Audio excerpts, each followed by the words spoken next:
The conflict in Lebanon started long before any of the political issues occurred. Political and religious differences had an impact on the conflict. A religious grudge has been growing over centuries, ever since the clash of the Crusades in Jerusalem. The Crusades, or Jihad, was a holy war between the Christians and the Muslims.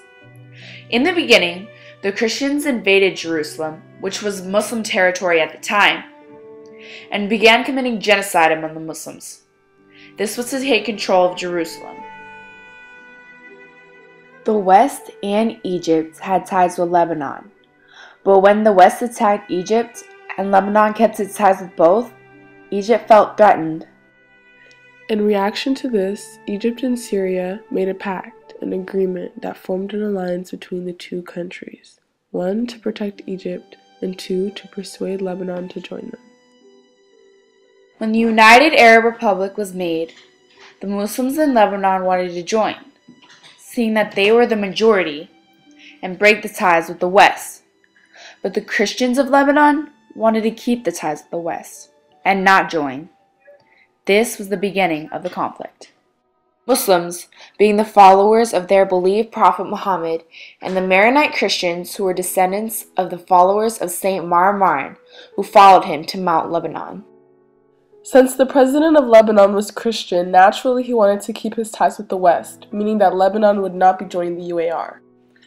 When the president of Lebanon announced that they would not be joining the UAR, that infuriated many people, most of which were Muslim, who made up 65% of Lebanon's population.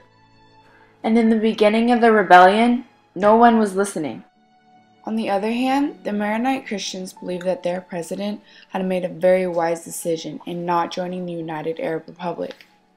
In keeping their ties with the West, they believed that this would greatly benefit their country being a small one. The United Arab Republic, being the one who wanted Lebanon on their side from the first place, began funding the Muslim rebellions of Lebanon with weapons so that they could fight back, so that their rebellion would make a greater impact on Lebanon than it ever had before, and not just be something meaningless. The United Arab Republic had quite a large part in igniting this spark for the beginning of the Civil War. The United States decided to intervene with Operation Bluebat. Operation Bluebat was an attempt at stopping the civil war in Lebanon by President Eisenhower. Operation Bluebat included the actions of cutting off the supply of weapons from the UAR to Beirut. It also was the action of cutting off the airport and ports of Beirut and Lebanon. Lebanon, torn by Nasser-incited rebellion, called for aid, and United States Marines landed near Beirut. The landings were only a few hours by air from Soviet frontiers. A possible red attack was the calculated risk of this bold response to Lebanon's call for help. The Marines, by their very presence, were a stabilizing force. The government restored order so that free elections could be held. The crisis passed, and Russia's denunciation... Well, we went when they had the crisis over there, they took people from all over Europe and sent them over to Lebanon to stop the rebels from killing all the Christians. In Lebanon, we had no schedule.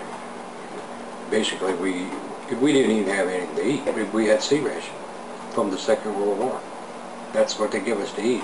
Right, there was a big aircraft carrier sitting there when they unloaded all their stuff and put it on a dock where we all went over there and helped ourselves to their food. They were eating it. Like we were saying, service, they were in the Navy, we're in the Army, you know. So we took our own food, you know. Yeah, I lived on 3 cans of tuna fish every day. 120 to shade, man. It's really bad. Especially when you got to wear this uniform. Every place we went, we had to sneak off base to go out to town. You know, we're not supposed to go, but everybody went anyway. But you had to carry your guns with you. And when you carried you had your guns with you, nobody messed with you, you know. And so we got into town and we met these girls, a couple girls that wanted to go. This is not nothing bad. But they were scared because all the Muslims had roadblocks set up. Were they Christians or? Christians, yeah. Yeah, Christians always wear a cross around their neck, but you could tell a Christian. And if the Muslim would catch you with a cross around your neck, they cut your head off. They wanted to go to town. They said, we said, well, we're going to go to town. Well, you want to go with us? And they said, well, if they stop us, you're going to get in trouble. I said, we ain't going to get no trouble because we got guns. Even though the two sides were very passionate about their causes, the US came in with 5,000 soldiers and outweighed the Muslim side greatly, and the Muslims gave up, considering the 2,000 to 4,000 lives lost already. These religions need to set aside their own differences, their grudges, and give up a little so that they can gain a lot. Their religious and political differences are not reasons to be fighting still.